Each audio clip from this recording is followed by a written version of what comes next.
Before the general audience, Pope Francis blessed this statue of Our Lady of the Miraculous Medal.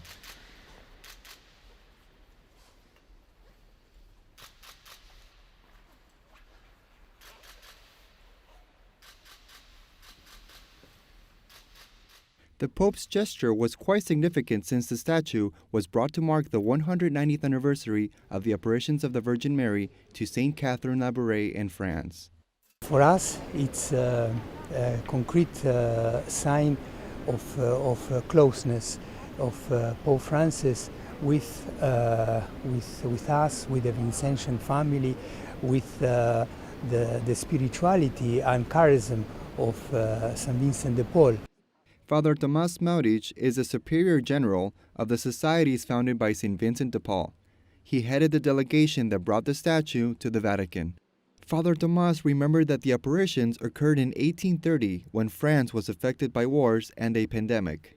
190 years later, members of the Congregation of the Mission will take this statue on a pilgrimage across Italy to bring new hope, devotion, and faith to those affected by the current COVID-19 pandemic. And that was, in fact, the first step to ask Pope Francis to bless the statue. And now the pilgrimage across Italy will start, starting from the 1st of December. The pilgrimage is scheduled to last at least 1 year. The statue will visit many communities and parishes across Italy. With this Pilgrim Mary, Vincentians wish to remind Catholics that even today, Our Lady of the Miraculous Medal invites faithful to the foot of the altar, serving the poor and the most affected by the current crisis.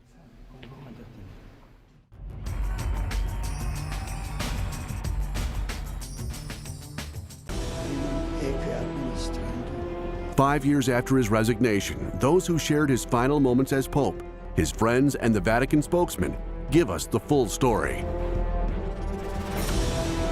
We recall the most important times of his life in first-hand accounts by his brother and friends. They range from his childhood in Nazi Germany until his retirement in the Vatican Gardens, without forgetting his glory days, proclaimed by the people.